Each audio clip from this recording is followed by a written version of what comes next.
Several of you have written in telling us about your young horses. We know it's an exciting time. You're building your bonds with them and watching their confidence grow. But sometimes there's a point that you're just not sure about how to best proceed. So here to help with some of these questions is, of course, Mark Langley. This week, he's going to help with helping an ex-harness mare who really struggles being saddled and rugged, but who is fine being groomed loose in her paddock. We're going to talk about a 3-year-old who's a little bit impatient and paws when they're tied up, and a young 4-year-old Guy Fawkes Brumby who can't be wormed easily. Welcome to Mark Langley's Horsemanship Podcast, where we look beyond surface behaviour to better understand how horses think, learn and respond. I'm Jenny Langley, joined by Australian horseman Mark Langley, as we answer questions from our online members and discuss alternative practical approaches to training that prioritises emotional balance, clarity and trust. Mark, let's talk about the unhappy mare who's really struggling being saddled and rugged. She's a 10-year-old standard-bred mare who was harness raced, and she's over in New Zealand.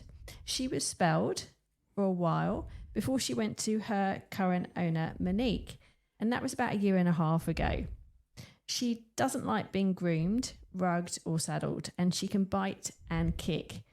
And it's got to the point where her owner is really not sure what to do because she'd like to help her progress. But she's getting quite nervous because every time she's rugged her, she's had a few kicks from her.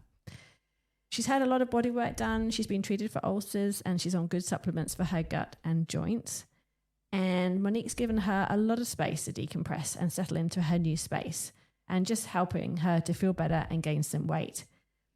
Very slowly, Monique's been introducing the saddle to cover her and giving her lots of time to process about how she's feeling with it, but she's still unhappy with it. She's unhappy being saddled and rugged, and she's not saddled a lot because she doesn't ride her very often.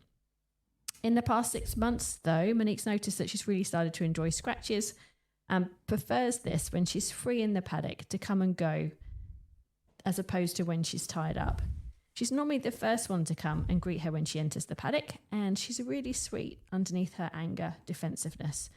So Monique's booked into your clinic that's coming up in Rotorua in September.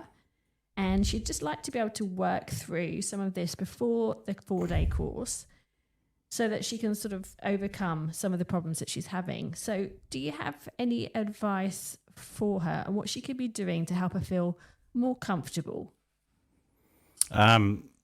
My first bit of advice, and I think this is a really important thing to think about for everybody, is the two areas in that question which was mentioned twice was when she's in the paddock, when she's free, she has a slightly different mindset when it comes to some of the handling.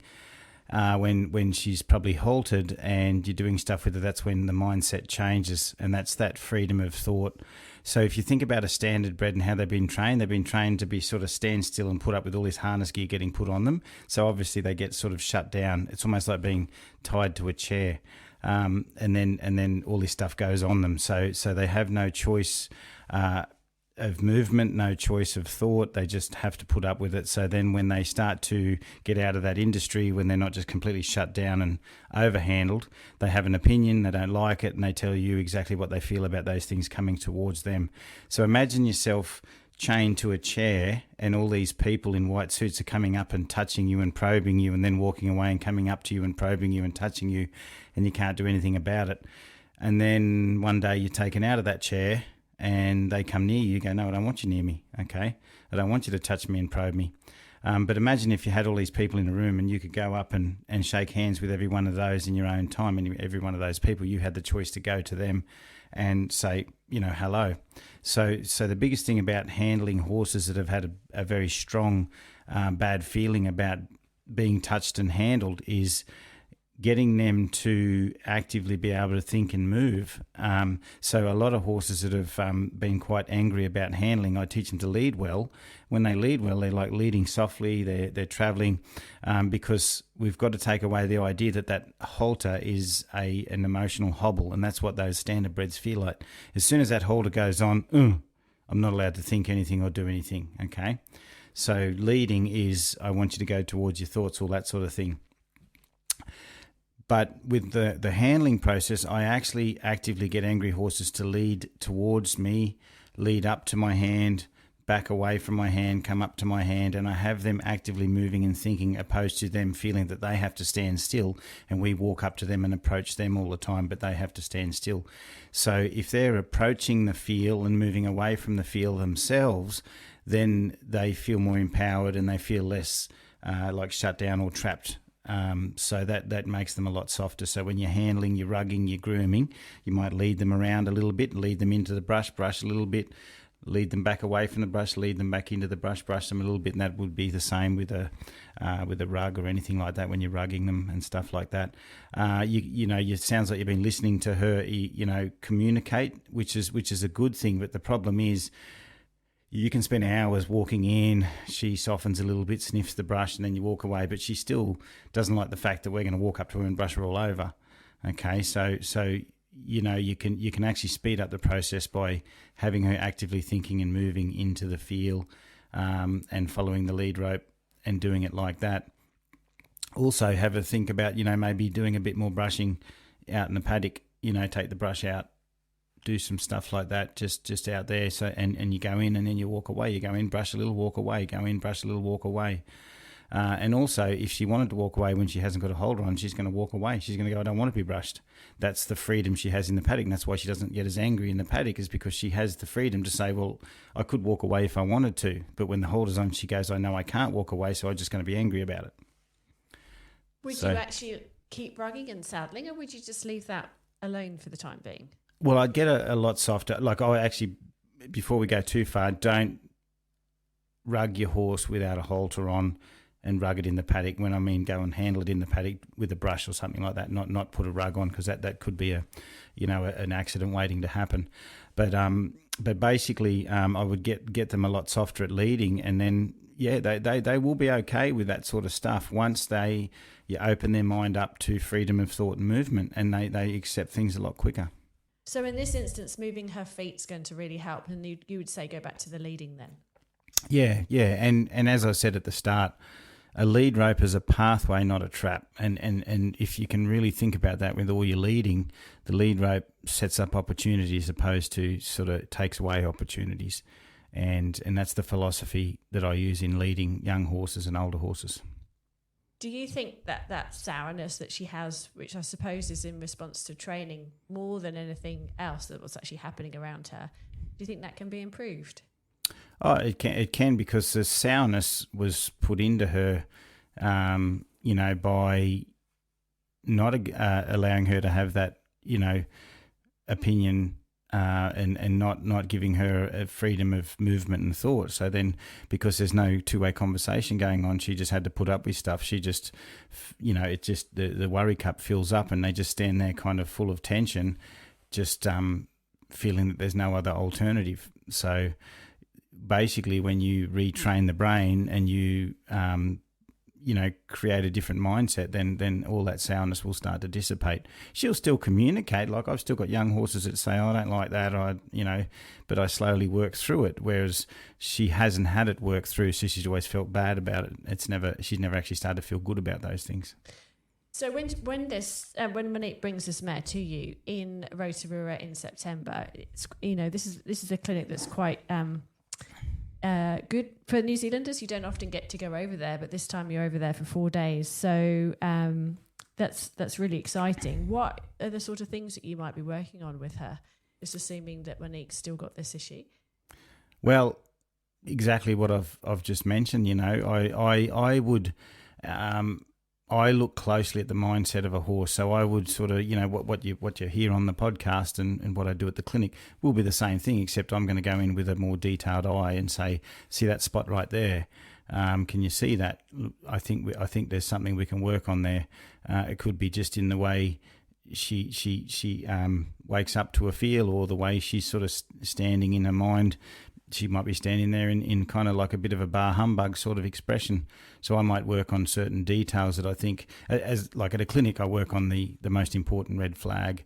So I might see a red flag that I think is very important, that's going to change the way she feels. So I'll work on that. Whereas this answer is more of an answer of like, well, these are my thoughts on this subject, and this is how you fix it. Whereas I might still have the same answer, but a more detailed approach.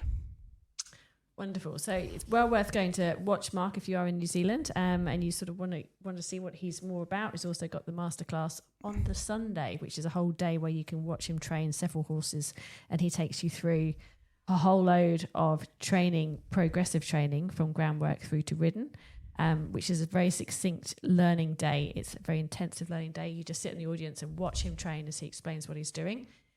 It's a great course if anyone's interested in learning in depth from Mark. That's on September Sunday, the 27th. So from an older horse then that's needing some, I suppose, rehabilitation work really, to let's go to the young horse that is Christina's. And this is a fairly new horse. We have given Christina some advice before on this podcast, and she has said that your help has been really helpful to her. She's settling in now really well. If anyone remembers Christine and her 2.5-year-old paint filly, she was pacing a bit with the new horses in the paddock around her that she wasn't able to get to at that time. She's now not calling out to them as they run off. And Christina has started to do some really successful work with her. She's starting to work with her on the ground, and she's finding that she doesn't seem to be too phased at being alone, and she's able to walk with her on the lead on the property. And Christina's really happy with how she's going. But what she is struggling with a little bit, she's noticed that she's still pacing a tiny bit in the yard, but when Christina asks her to stand at groundwork, she's having difficulty standing. She keeps creeping up to Christina, who's then asking her to take a step back and wait till she's being a little bit more grounded. But then after a little bit of a while, she starts pawing. Now, she doesn't pull on the lead rope. Christina says she's amazing in this sense. She doesn't pull on the lead rope. She doesn't sort of go into a big pullback or a freaking session, but she's not standing still, and she is pawing. So Christina would like to know, how can she get her to settle and be more patient, and teaching her to stand? So we go back to the classic caution, curiosity, balance, and a lot of horses are like impulsive, a little bit like toddlers, like, oh, shiny thing, I'm going to go do that, or oh, that worries me, I need to do this right now. Whereas a horse that sort of has a bit more caution tends to sort of analyse things a bit more like a horse going into a float, like a horse trailer would be. I'm going in cautious, thinking about what could go wrong before I go in, whereas another horse might go and go, I smell hay in there, I'm going to go in, and then they go, oh, I just got a big fright. How did I get in here? Because I was thinking about the hay. So the balance of caution is really important. So basically, you can say to your horse when you're trying to get it to stand quietly on a rope, when it steps forward, you can say step back when it steps forward. But I would sort of say forward's not available for a moment. So basically, as that horse goes to step forward, I might do something like pop a flag and go, hey, that's not available. Instead of they step forward, then you step them back, because then it becomes like a rocking horse backwards and forwards. I push you, you push me, I push you, you push me, that sort of thing. I just say forward thought's not available. At the moment, the horse starts to think the thought, or distract or disrupt that thought. So then the horse has a moment of centre. Okay, and I think you just got to be a bit more, just a bit more diligent, I suppose, at sort of being aware of her sort of targeting things, like, oh, what's that? Or I've got to go to that horse, or, because it's that target. They look at something and they want to be there, so they start to paw, and they know the reason they paw when they're tied up is because they know they're tied up, but their feet want to go over there because their thoughts are over there, so they paw the ground. So you've got to sort of be a little bit more aware of, those thoughts and say, hey, interrupt it. And sometimes I might interrupt a horse once a little bit big, because it's almost like a little shock to the system that they go, oh, I better be responsible, because, I didn't expect that. So I have to be on guard a little bit more. Not on guard in the sense that we're going to do something to them all the time, and they have to be frightened of us. It's more so they're just more aware that they're in an environment that things happen, and they have to be a proper horse and go, oh, I have to look after myself as well, not just go, oh, shiny thing, shiny thing. Okay, so it's almost like the environment still has, because when they go out later on as a ridden horse, they're going to go out and have to go, oh, there's scary things, especially in the US, there's bears and lions and all that sort of stuff. Well, they're going to have to go out going, oh, God, I've got to kind of be like almost in the military sort of thing. So if our young horses feel too safe all the time, they just go la-di-da-di-da, and then all of a sudden they get a fright. So I guess bringing that little bit of caution back in early will make her more responsible, more centered, stand quieter, be more observant, but also be more aware of boundaries. So once again, if she steps into your boundary, don't let her in the boundary and then say step back. Say, that's my boundary, stand there. Make sure she knows where the boundary is, not push through it, only be pushed back. And there's a video of an online lesson that I just did that I'd encourage people to watch. It was the online clinic. It's just me talking to a lady in Tasmania about her horse, and it's a really good lesson to watch, because he started his first lesson, in another mindset, and it was just that whole lesson was her getting him in the green zone and getting him to be present. But then the rest of the online clinic, we could work on other things, because that lesson it sort of went into his mind and body, and it sat there, so we didn't have to keep going back and backtracking. So it set him up. It set him up for everything else. Right. So adjusting her mindset rather than, what she's physically doing. That's a really interesting take, isn't it?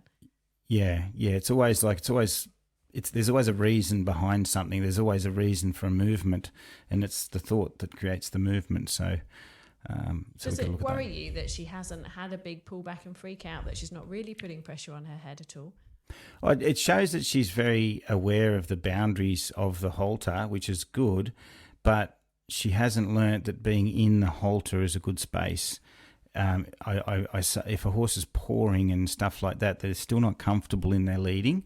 They know that they can't pull, but they don't know that when that rope quietens, they can quieten with the rope. They haven't got the quiet part of it. They've just got the boundary part of it. So when we teach a horse to lead, we're teaching them to be soft and quiet in the lead, not just know that there's boundaries there. Going back to like the standard bred, I've got a holder on, I'm not allowed to do anything. Well, yeah, the horse understands the boundaries, but it understands that holder is a quiet space to be. So in this case, with the horse that's pawing, would more leading work also help, because you're getting them to actively move in the lead rope, and then there's time to stand rather than just standing a lot and the horse going, well, what's the point of this? Yeah, so sometimes you can overstand a horse, and there's some horses that I'll say, how about we spend some time following a feel, maybe step back, maybe go over there a little bit, coming through here a little bit. And then as the horse starts to get mesmerised following the feel and starts to sort of really work nice, and you can do some body control, some hindquarter yields, whatever. When the horse gets nice and mesmerised in the feel, when you place that feel in neutral or still the feel, the horse just comfortably stills with the feel, because it knows that's the place of stillness and this is the place of movement. So what you've got a horse that's got a still rope and a fidgety mind, whereas sometimes if the horse has a fidgety mind, the rope will get a little fidgety and start to do some things, and the horse follows that. And then when the rope stills, the horse goes, oh, thanks, I can quieten there and just have that space to stand quietly. I guess I'm just wondering if it's like kids, that come in to do an activity, but they're all just wanting to be outside, run around and burn off steam. You let them do that before you actually get them to sit down and do something. Is it the same possibly with a horse like that? You actually might get them to do something physical before you ask them to stand. Does that help? Well, or is it actually the problem with setting that up is it's been commonly taught that, move their feet. If your horse is fidgety, move their feet. And then people start moving their horses around and stressing them. Horses, I look at some of our horses. One particular gelding is just playful as anything, like pestery, playful, kind of almost annoying to the other horses for a while, and I'm sure everyone's seen that. And then you get other horses that aren't really bothered, but there are times of the day that he's going to stand just as quiet as the others underneath a tree. We have to teach our young horses to read the room, if they've got a busy mind, we harness that busyness into something that they can, it's like a distraction, and then once they are distracted in that field, then we can sort of put them in a nice spot to stand. So yeah, sometimes, but getting them to expel energy, I would say, is not necessarily the answer, because horses don't need to run. In most cases, they do a lot more standing and grazing than they do running. If you look at them 24 hours a day out in the paddock, I see horses go from standing underneath a tree in the paddock to 2 minutes later they're in the yard with a holder on pouring the ground. And I'm thinking, well, that horse didn't need to expel energy because it was just standing underneath a tree. Yeah. It was the mindset that changed when that holder went on and when it went into the yards that created the almost the owner to feel that maybe that horse needs to move its feet because it's got lots of energy. What caused that energy was some sort of stressor or lack of understanding. Okay. So if I encourage people to move a horse's feet all the time, then I'm not looking at why that horse is moving so much. It just, That makes sense to me. That's cleared that one up. Thank you for that. So going to the last horse for this week. This is a horse that's really hard to worm. This question comes from Carlia, and she's over here in Australia. She would like to know, Mark, how do you teach a horse to worm when they downright refuse and push their head against you? She's got a young 4-year-old Guy Fawkes gelding who she's had since he was 8 months old. He's not trained under saddle yet, but he has a pretty good understanding of basic leading, back up, forward, out to the side, and that's all thanks to your videos, podcasts and advice. She says that he's usually quiet for a youngster, though they have quite a bit to learn, and they're doing a clinic with you in October, which they're really looking forward to. But the worming is a big challenge. He went from closed mouth to a head fight, and she had to use a called apple trick, but now as soon as he smells or sees the paste through the apple, he refuses. She's tried letting him sniff and turn away from the wormer while leading him, and she can get the wormer near his face, but as soon as she goes near his mouth, the head goes to the ground, or if I make that not available, he pushes his head into her. She can get him out of that, back him up, and get him to stand still again, but then when the wormer gets near his mouth, back to square one. She got her husband to help last time, and he had to hold him and kept moving him in his hindquarter yields until he settled long enough to worm him. Funnily enough, after that, he was quiet and quite soft again. His ears were moving and his mouth was soft. She did a bit more leading work with him, which released him again. And he still wanted to walk with her. So it was interesting that after that one particular worming, and it was successful worming, he didn't seem to resent it. But how can she get him past the fight that she's having with the worming paste by herself? The key to anything when you add something that's like needling or worming or anything like that, a horse obviously won't like because of the flavour, the feel of it or whatever. So the head fight to me is the kind of where I go, well, there's a problem there. So as soon as you add a stressor, a stimulant, which is in this case the drench, the leading erodes. So the leading's okay without a stressor, but when the stressor arrives, the pushing starts. So if you sort of look at a lot of the things that I do with horses, I teach them to lead, and then I add a stressor. A stressor could be a horse trailer. So how and there's probably going to be a question that will come up on this podcast about loading. Is my horse leads great, but it pulls back out of a horse float.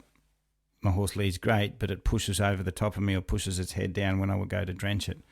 So that's when you're actually adding a little more anxiety to the leading, the horse is not leading anymore. So what you've got to sort of start to do in your training is add a little bit more anxiety, whether it's banging a flag or doing something or whatever, as you're leading. Have a drench in your hand and just have it near your horse's mouth, not to drench it, but just put it to the spot where it becomes a stressor and then say, now I'd like you to lead. And I think that's exactly what happened when your husband was helping you. he or you both continued to do a hindquarter yield, or however you did it, till the horse followed the feel and started to soften to the pressure and the guidance. And then when the horse softened to the guidance, the idea of fighting got disrupted by the idea of following a feel and trusting the pressure. And then the drench became more successful. And after the drench, because the horse was still in possibly a mindset of I'm following a feel, not fighting a drench, then it still stayed in a better mindset. So that's your answer there. So basically, you continued to do something when the stressor was there until the horse softened and let go of the fight and the brace to the pressure. When the horse let go of the fight and the brace to the pressure, it accepted the drench a little bit better, and then it stayed softer after it. The aftermath was still soft. So it's not about making it very uncomfortable till the horse finally stands still and accepts the drench. That's not what we're sort of doing. What we're doing is saying, just don't fight the feel. Don't fight the feel. So I would, bring the drench up around the horse's mouth. When you feel that push, say now, when the horse goes, I'm going to push my nose down, I'm going to say, now, can you lift up and back up softly? And I would keep asking for the back up, and I'd give myself enough room in the yard that I could back up for 5, 10, 15 metres if I had to, till the horse picked up and said, I'm not pushing the pressure, I'm backing up softly. And the drench is still near your mouth. Okay, thank you for following the feel. And then just take the drench away, walk away, come back again. Put the drench somewhere where the horse starts to go, I'm going to fight that. And as soon as you feel a brace, you say, now let go of the brace, soften. You remember this. You've learnt this without the drench. We did this yesterday without the drench. We did it a week ago without the drench. Back up softly, lift your head up, or lead forward softly, or roll that hip over softly, whatever it may be. So you find the brace, don't worry about the drench. The drench is just in your hand, and you get the horse to stop fighting the pressure and yield softly to the feel, and then you just take the drench away and you give the horse some space. So basically the horse learns to soften to the feel and understand boundaries when it's a little stressed, and it realises that, oh, okay, the drench is there, but I managed to soften, and then you can just touch the mouth and go again until your horse is quite soft. And then another thing I did, like the other day, I had a similar horse. As soon as that drench got close to the mouth, it was a lot of problems. So I started leading from the lips. I put my fingers up inside the mouth and teach the horse to soften to that, follow that feel, and be able to sort of have my hand in their mouth while I was leading them around and stuff like that. A young horse, you can start to bridle a horse. You can just buy one of those plastic bits if you want and just put it in a bridle and bridle your horse every day. So it's accepting of opening the mouth, having something in its mouth, something taken out of its mouth, more mouth handling. And by doing that, you're setting up for later on if someone starts it and decides to put a bit in their mouth as well. So that's also going to help. Put a rope in their mouth before you put a bit in their mouth, and get them to sort of have that rope and be able to back off that rope and things like that. That's also all helping with that mouth area. And then really the only added extra from a drench is the smell and the taste. But by the sounds of it, through that hindquarter yielding, you found when the horse stopped fighting, it accepted a bit more, and it could accept that. Okay, and most of the more expensive drenches now have a nicer taste than the old ones, and you might want to start with those a little bit more expensive drenches that have a nicer flavour than the cheap ones that just really taste like ivermectin or something like that. Have you ever tasted the drench? I've had a bit in my mouth, and What's it's it really like? bitter. It's really bitter. It's like bitter. But mind you, I've eaten some grass that tastes bitter. But the good soil people say if you can eat the grass and it tastes okay, then your pastures, then your dirt's good. And I think, and also when you eat different grasses, you can taste some grasses taste nicer than others. Yeah, because I know I've had drench on my fingers and it's gone to my lips and I've tasted it on my lips and I've gone, oh, that's not nice. Yeah. So I don't even know if the apple ones taste as nice as they should, but and also there's you can fool a horse by putting apple sauce in a drench and drenching them 10 times with apple sauce, and then have apple sauce at the start of the drench, and at the end of the drench, you can make your own drenches with the drench in the middle and apple sauce, and you can fool them like that. But if they really don't like the taste, you've got to have a certain amount of sort of discipline in there, and as long as it's quick and it's done and dusted and the horse doesn't stress for too long. So if they're fighting for too long, they see drenching as a fight. So it's just a bad taste for a few moments. So the softer they are, the quicker it gets done, the less the trauma, the less the worry, and then they go, oh, I don't like it, but anyway, I'm okay. So you're almost better off playing with something that's not the actual drench until Yeah. you can get your hand there and get it done in and so Yeah. you're in and out with the drench. That's not an issue. You actually make the whole lesson more like, involved with all the other things that you're trying to get done. The drench is just a little thing that happens. Because I do notice that when I struggle, if a horse is struggling with me drenching, you'll come in and you just go, oh, you just do it, don't. And the horse is not phased by it. But as soon as I have a third a go or a second go or a fourth go, it all goes wrong. You've got to do it. You've got to be quick. Yeah, sometimes when it comes to bidding and drenching and mouth handling, you have to be effective and just make it a simple thing. So you master the art before you put the poison in the mouth. That's what I wanted to say. You master the art of, like you master the art of leading, you master the art of mouth handling and stuff like that. That's what you want to do before you put the drugs in. Okay, great tips. All right, and well said. Thank you, Mark. Thanks for your advice on all those. I hope any of you out there with young horses or any horses that are dealing with some of these issues, this was helpful to you. Next week, we're going to be talking to Mark, getting his opinion on a few areas, so a slightly different podcast. I'll talk to you then. Thanks, Mark. Thank you, Jenny. Thank you, everybody. If you'd like to help apply any of these ideas to your own horse, you can join Mark Langley online. The membership gives you access to Mark's full training library, detailed step-by-step exercises and regular Q&A support to help you better understand your horse's behaviour, training and emotional responses. It's designed to give people more practical, thoughtful solutions that help horses learn with confidence, softness and understanding. To find out more, head to marklangley.com.au and click join.